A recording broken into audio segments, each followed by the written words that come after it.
June 26, 1959, 2:30 p.m.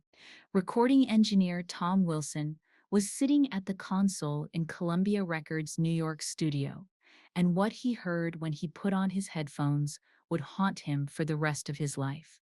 Billie Holiday approached the microphone, struggling to breathe, and began singing in a voice barely above a whisper, Deep Song. But this wasn't a normal recording session. Billie stopped in the middle of the song and started talking. She named names. She said McKay's name, told what he'd done to her. She named her former managers, explained how they'd stolen her money, and she named record company executives, exposing how they'd exploited her. Wilson took off his headphones and shuddered. This recording was a bomb. Everyone in the studio listened in silence. Nobody could stop Billie. When the recording ended, Billie leaned into the microphone and said her final sentence, "Now everyone knows the truth." 3 weeks later, Billie died, and that recording disappeared. It was never released, never heard.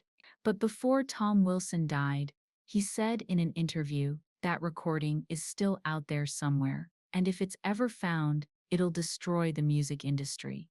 If you're curious about music history's greatest mysteries, don't forget to subscribe to our channel and turn on notifications, because we'll keep sharing lost recordings, secret tapes, and stories that were never told. On the morning of June 26, 1959, Tom Wilson came to work like any other day. He was 32 years old, had been working at Columbia Records for 5 years, and had recorded many famous artists. But that morning, he got an unusual phone call. One of Columbia's senior executives called and said, "Tom, there's a special recording today. Billie Holiday is coming, but this isn't an official recording, it's more personal. Just you be there, nobody else." Tom was surprised because Billie Holiday didn't have an active contract with Columbia. Billie's recent recordings had been with other companies, and everyone knew about Billie's health condition. She was very sick, terminally ill. But Tom didn't question it, he just accepted. At 2 p.m., Billie Holiday arrived at the studio. Tom was shocked when he saw her. Billie was 44 years old, but looked 60. She'd lost weight, her skin was yellowed, and she was having trouble walking. Nobody was with her, not McKay, not her manager, not even a friend, just Billie, alone. Tom helped her, got her seated in a chair, and brought her water. Billie drank, then looked at Tom and said, "Thank you. I need to record something today. It's very important." Tom asked, "What do you want to record?" Billie replied, "Deep Song. An old song, but I'm going to sing it a little differently." Tom nodded and started preparations. Billie slowly approached the microphone. Tom adjusted the console buttons, checked the sound levels, and turned on the red recording light. Billie took a breath, closed her eyes, and began to sing. When the first notes came out, Tom got goosebumps. Billie's voice was still beautiful, but it wasn't that young, powerful voice anymore. This voice was broken, pain-filled, and desperately like a final cry. Billie sang for about a minute. The melody was sad and slow, but then something unexpected happened. Billie cut the song, the music stopped, and Billie started talking. Tom pressed the headphones tighter because he couldn't quite hear what Billie was saying, but then he heard it clearly: names, real people's names, and accusations. Billie Holiday leaned into the microphone and spoke. Her voice was low but determined. She said the first name, McKay, my husband, the man who killed me. Tom Wilson froze. Billie continued, "Lewis stole my money, every penny. He controlled me with drugs. Kept me weak, kept me sick, because that way I was dependent on him. And while I was dying, he went to the bank and withdrew my last money. While I was saving money for my own funeral, he was stealing." Tom's hand trembled. This was unbelievable. Billie was openly accusing her own husband. It was being recorded, and Tom was witnessing it. But Billie didn't stop. She said the second name, a former manager. Tom knew this name too, because that person was well known in the music industry. Billie said, He sold my royalty rights without telling me. By forging my signature, he made deals, and my money disappeared. Millions disappeared. Third name, another manager. Billy explained, he forced me to work in clubs, even when I was because he wanted money. He didn't care about my health, just money. Fourth name, a record company executive. Billy accused, he bought my songs cheap and sold them expensive, and he only gave me the crumbs. Tom Wilson was in shock. Billy was going from one name to another, openly accusing each one and giving details, dates, amounts, and even some document numbers. It was as if Billy had been taking notes on these for years and was now pouring them all out. Tom thought, if this recording is released, lawsuits will be filed, people will go to jail, and the industry will be shaken. But at the same time, Tom realized something else. Billy was aware of this. Billy knew how dangerous this recording was, and maybe that's why she was doing it. Maybe Billy wanted to tell the truth before she died, whatever the consequences. The recording lasted about 15 minutes. Billy talked, accused, and told everything, but the studio was completely silent. Besides Tom Wilson, there was nobody else in the studio. The executive had said so, but Tom would later learn this was a lie. Behind the control room, in a dark corner, two more people were there, senior executives from Columbia Records. They were listening too, and they were deciding. Because what Billy was saying wasn't just accusing McKay or former managers, it was also accusing Columbia Records. Billy was explaining how the record company exploited artists, made unfair contracts, and stole royalty rights. This was a disaster for Columbia. When the recording ended, Billy leaned into the microphone and said her final words, "Now everyone knows the truth. Even if I die, this recording will remain, and people will hear it." Then Billy moved away from the microphone, sat in the chair, and started crying. Tom took off his headphones, came out of the control room, and went to Billy's side. He couldn't touch her, didn't know what to say. He just stood there. A few minutes later, Billy wiped her tears, stood up, and looked at Tom. She said, "Thank you, keep the tape safe. Someday someone will listen to it." Tom nodded. Billy left the studio, slowly, with difficult steps, and never came back. When Tom returned to the control room, the company executives were there. Tom flinched. He hadn't expected to see them. One of the executives said in a cold voice, "Tom, give me that tape." Tom hesitated. The executive repeated, "Now that tape can't stay here." Tom removed the tape from the machine and handed it over. The executive took the tape and said, "This recording never happened. You heard nothing. You can't tell anyone, can't write about it, don't even want to remember it. If you talk, you'll lose your job, and it could be worse." Tom swallowed and nodded. The executives left the room, taking the tape with them, and Tom was left there alone, still hearing Billy's voice in his ears. The next day, when Tom Wilson went to work, there was a strange atmosphere. Nobody was talking about Billie Holiday. Nobody was talking about yesterday's recording, as if nothing had happened. Tom stayed quiet, because the threat still echoed in his ears. But in the afternoon, he noticed something in the recording logbook. There was no entry for June 26, 1959. Normally every recording was logged, date, artist, song title, duration. But there was nothing written for that day. The page was blank, as if that recording never happened. Tom wondered, what did they do with the tape? Did they destroy it? Did they hide it? A week later, he got up the courage and went to the studio archive. This was the room where tapes were stored, thousands of recordings,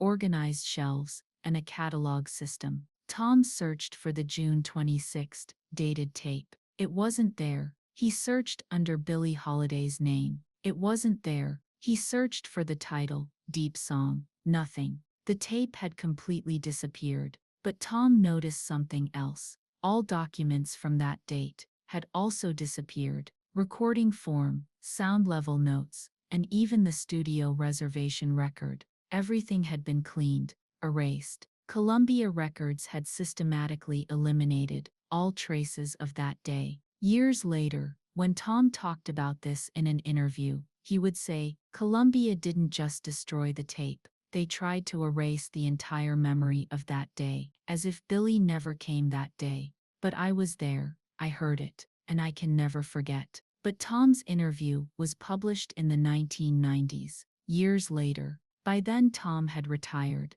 Columbia was no longer powerful, and the threats had lost their validity. But in 1959, Tom couldn't speak, because his career, maybe even his life, was at risk. After Tom Wilson's story was published in the 1990s, it created a wave. Music historians, collectors, and media took interest. The question was the tape really destroyed, or is it still somewhere? Some people didn't believe Tom's story. They said Tom got old, maybe he's imagining things, maybe he's misremembering. But Tom insisted, "I was there, I heard it, and that recording is real." Other witnesses started being sought. The executives from that day had died or refused to speak. Studio employees said they didn't remember. But one person spoke, Linda Hayes, Tom's assistant at the time. Linda gave an interview in a 2005 documentary and said, "Yes, Billie came that day. Yes, a recording was made.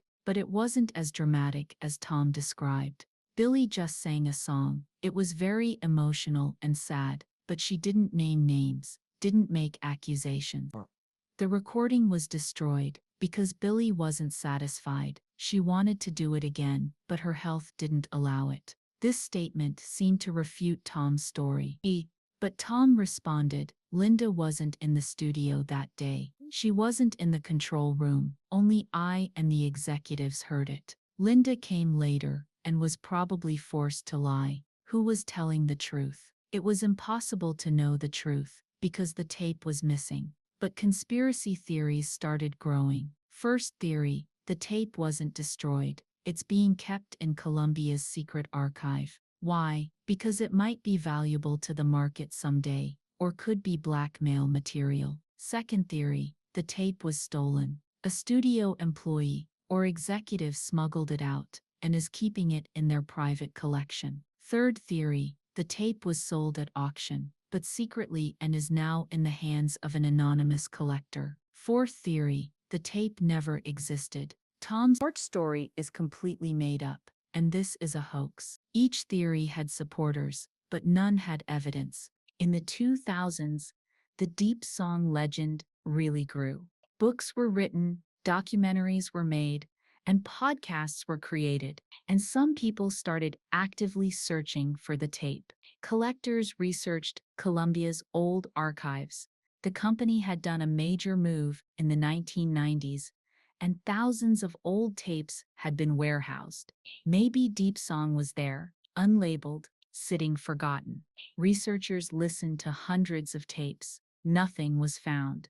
But one researcher discovered something interesting. Several other recordings made within a few days around June 26, 1959 were also missing, as if there had been a wholesale cleaning during that period. Another clue, Tom Wilson's personal archive. When Tom died in 1995, hundreds of old tapes were found in his house. His family put these tapes up for auction. A collector bought these tapes and listened to them one by one. Deep Song wasn't there. But on one tape, there was a strange note. "BH Me's last message." The collector excitedly played the tape, but the tape only had static noise, no recording. The tape had been erased, or maybe nothing was ever recorded on it. The collector was disappointed, but kept the note because BH could be Billie Holiday, and last message could be Deep Song, but there was no proof.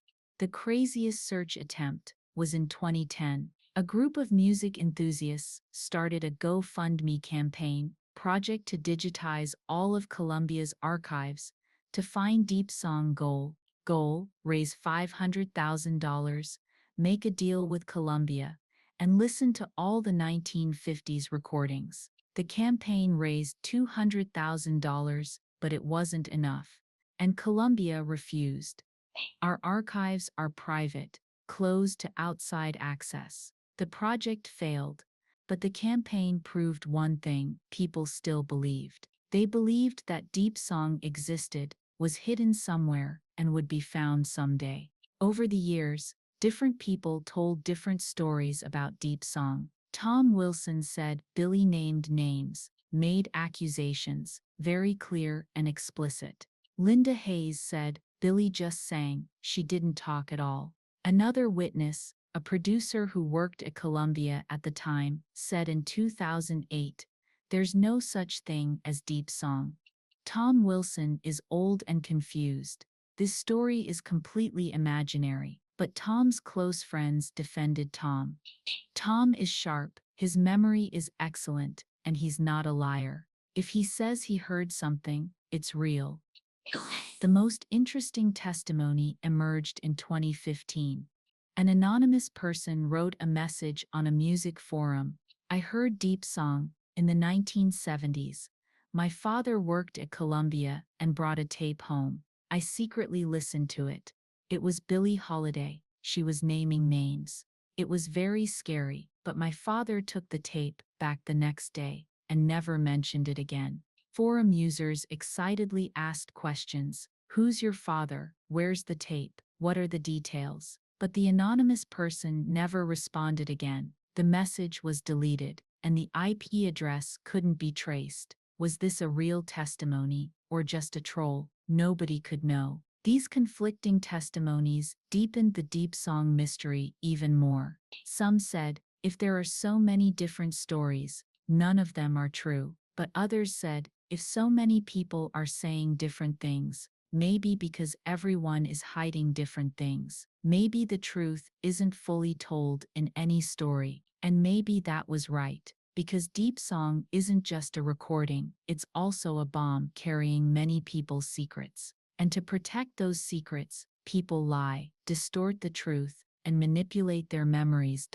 In the 2000s, legal battles started around Billie Holiday's legacy. Billie's distant relatives, old friends, and even families of former managers claimed Billie's royalty rights and recordings. The courts dragged on for years, and during these cases, Deep Song also came up. A lawyer claiming Billie's estate said in court, "If Deep Song is real and is found, it becomes Billie Holiday's most valuable recording. Because this isn't just music, it's a historical document, and the rights to this recording belong to my client." Columbia Records denied Deep Song in court. No such recording exists. Tom Wilson's story is unfounded. We don't have such a tape in our archives. But the court asked Columbia for evidence. 1959, recording logs, studio reservation books, and the tape catalog. Columbia submitted them, and guess what happened? There was no record for June 26, 1959. The page was blank. The court asked, "Why is there no record for this date?" Columbia replied, "The studio was closed that day. Maintenance was being done." But a witness came forward, the studio technician from that day. He said, "No, the studio was open. I was there. Billie Holiday came." The court became suspicious, but there was no evidence. There was no tape, no official record, and only conflicting testimonies. Eventually, the court said, there isn't sufficient evidence that Deep Song exists. This case can't be built on this recording. The case continued on other grounds, and eventually ended in settlement. But the Deep Song matter wasn't resolved. And some people looked at the court records and thought, why is Columbia so defensive? If the recording really doesn't exist, why are they so worried? Maybe because the recording exists, and Columbia continues to hide it. In the 2010s, technology advanced and audio restoration became possible. Old damaged tapes could be digitized, static noise could be cleaned, and lost audio could be recovered. This became new hope for Deep Song researchers. If the tape is found, and even if it's damaged, maybe it could be restored. Some tech companies volunteered. If Deep Song is found, we'll restore it for free. This offer was serious because Deep Song could revolutionize music history. But there was another technological clue: audio analysis. Some audio engineers analyzed Tom Wilson's interview from the 1990s. In the interview, Tom had described Deep Song in great detail: Billie's vocal tone, her breathing, and even some words. Engineers compared these details with Billie's other recordings. Result: the vocal characteristics Tom described matched Billie's other recordings from 1959. So Tom wasn't lying, or at least he was lying very well. This analysis supported Tom's story, but still wasn't proof, because there was no tape. The most interesting technological development came in 2018. Artificial intelligence technology could synthesize voices, learning from old recordings and generating new audio. A research group started a project recreating Deep Song using Billie Holiday's voice database. Using the details Tom Wilson described, AI would mimic Billie's voice and create a hypothetical Deep Song. The project was controversial. Is this ethical? Using an artist's voice without permission. But researchers said,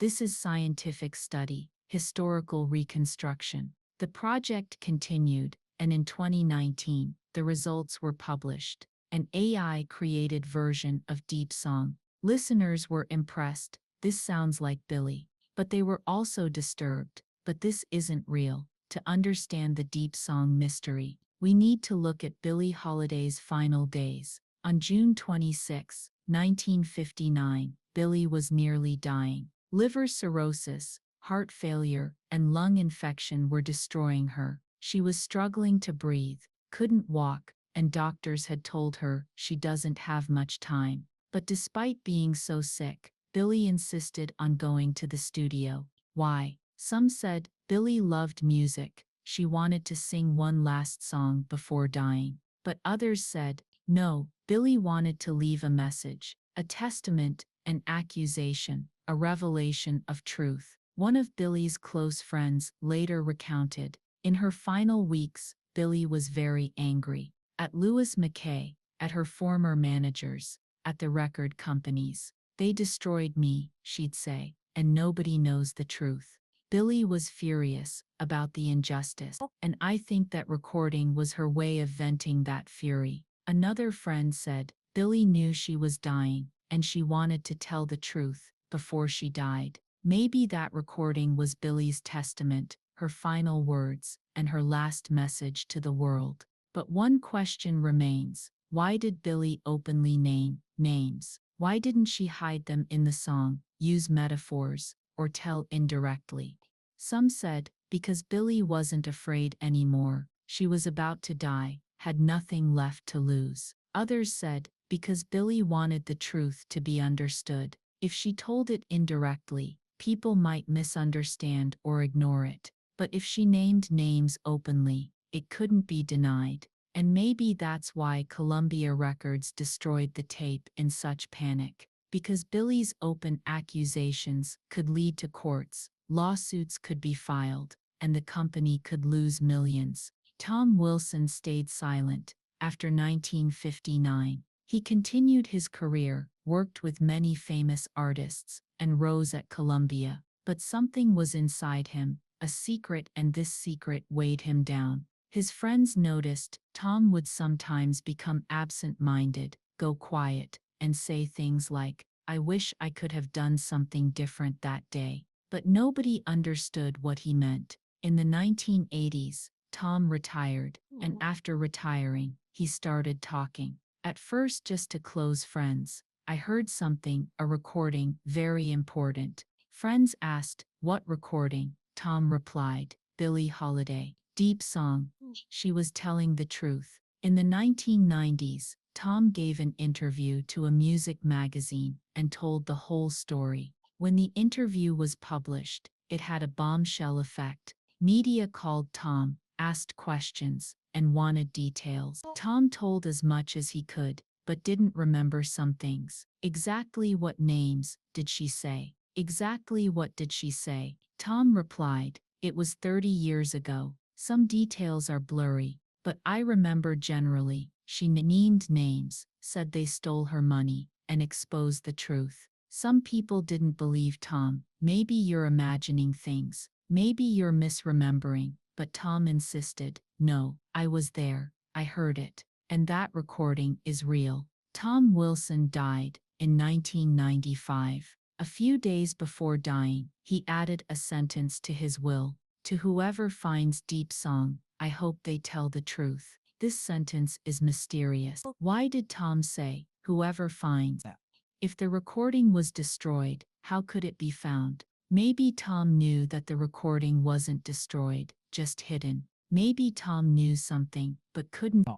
Or maybe Tom was just hoping, maybe someday, someone will find that tape in a trash bin, or in an old archive, or in a collector's home. And when that day comes, the truth will finally come out. After the 2000s, the internet took the Deep Song mystery to a new level. On forums, blogs, and social media, people shared theories, looked for clues, and helped each other. A Reddit thread went viral in 2016.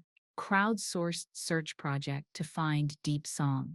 Thousands of people participated in the thread, tasks were distributed, and research began. Some found Columbia's former employees and interviewed them. Some scanned auction sites, checked old tape sales. Some listened to audio archives, analyzed unidentified Billie Holiday recordings, but nothing was found. But some interesting clues emerged. One user found an internal Columbia Records report from 1960. The report had been written confidentially, but was leaked years later. In the report, there was a sentence, BH recording safely archived, access restricted, senior management only. Could this BH be Billie Holiday? And could Safe Archive be Deep Song? Reddit users excitedly debated. Some said, yes, this is proof. The recording wasn't destroyed, just hidden. Others said, no, this could be another recording. BH could mean something else. The debate continued, but there was no definitive answer. Another clue in 2019, an old tape was found at a garage sale. On the tape was handwritten, Deep Song 1959. The finder immediately took it to a music expert. The expert examined the tape and said, this is a Columbia tape, 1950s era. The tape was put on a machine and played. Everyone held their breath, and there was nothing on the tape. Blank tape, just static noise. Disappointment was huge. But some said maybe the tape was deliberately erased. Maybe someone stole the recording and erased the original tape. Was this possible? Technically, yes, but there was no proof. Over the years, dozens of conspiracy theories developed around Deep Song. The 5 most popular theories are: first theory, Columbia's secret vault. According to this theory, there's a secret vault at Columbia Records headquarters. In this vault, the music industry's most dangerous recordings are kept. Scandals, accusations, banned songs, and Deep Song is in that vault. Why is it kept? Because the names inside are still powerful families, still active companies, and still influential people. If the recording is released, lawsuits will be filed, reputations will be ruined, and millions will be lost. That's why Columbia decided to keep the recording forever. Second theory, private collector. According to this theory, Deep Song is in the hands of a private collector. Maybe a Columbia executive stole the tape in 1959 and took it home. Maybe when that executive died, the tape was left to his family. Maybe now that tape is at an auction house, sold to an anonymous buyer, and is now in a millionaire's private collection. Why isn't this person making it public? Because maybe they're afraid of legal issues. Maybe they just want to keep it in their private collection. Or maybe they're planning to sell it for the highest price someday. Third theory, FBI archive. According to this theory, the FBI seized Deep Song. Why? Because Billie Holiday was already on the FBI's radar. Because of the strange fruit song, Billie was being monitored by the FBI. Maybe the FBI learned of Deep Song's existence, pressured Columbia, and took the tape. Now the tape is in the FBI's secret archive. and maybe it'll never be released. Because some of the FBI's operations from that period are still classified, secret. Fourth theory, the recording was really destroyed. According to this theory, there's no conspiracy. Columbia really destroyed the tape. It was burned, shredded, and completely eliminated. Why? Because it was too dangerous. Columbia didn't take risks. Even copies of the tape weren't made. There was only the original, and that original was destroyed. In this case, Deep Song is lost forever. It'll never be found because it no longer exists. Fifth theory, Tom Wilson lied. According to this theory, Deep Song never existed. Tom Wilson got old, maybe got Alzheimer's, maybe imagined things, or maybe deliberately made up a story. Why would he make it up? Maybe to be famous, maybe to protect Billie Holiday's legacy, or maybe just for entertainment. In this case, the whole mystery is a lie, and everyone is searching in vain. Which theory is correct? Nobody knows. Each theory has supporters, but none has definitive proof. And this uncertainty makes the Deep Song mystery even more compelling. Whether Deep Song is found or not, Billie Holiday's legacy continues. Her voice is still heard, her songs are still sung, and her story is still told. But the Deep Song story adds another dimension to Billie's legacy. Billie wasn't just a singer, she was also a fighter, a truth teller, and a victim. Billie was exploited, used, and silenced by the music industry. But Billie resisted with her voice, and Deep Song, whether real or not, has become a symbol of that resistance. Young artists today look to Billie Holiday and learn lessons. Don't be exploited, protect your rights, and tell the truth. The music industry has changed since the 1950s. Artist rights have strengthened, contracts have become fairer, and lawyers protect artists. But problems still exist. Young artists still sign bad deals, managers still exploit, and truth is still hidden. Billie Holiday's story and the Deep Song mystery remind us: be careful, ask questions, and don't silence your voice. More than 60 years have passed. Billie Holiday died in 1959, Tom Wilson died in 1995, and most of the other witnesses from that day have also died.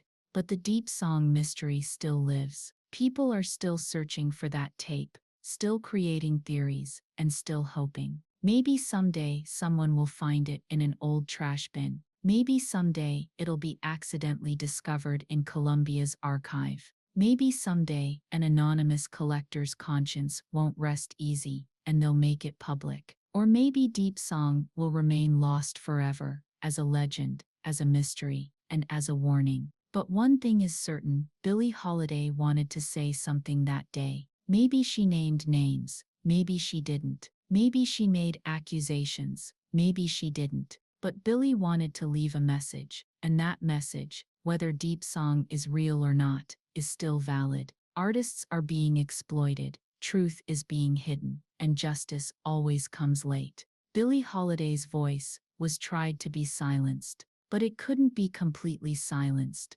because with every listening, with every telling, Billie is still speaking. And maybe Deep Song will speak too someday. Is Deep Song still out there somewhere? Maybe deep in a box, maybe in a vault, maybe in a collector's hands, or maybe it's completely gone. But the truth is this: we're still searching, because that recording isn't just a tape, it's a quest for justice, and that quest won't end. Billie Holiday's voice will play forever, and someday, maybe Deep Song will play along with it.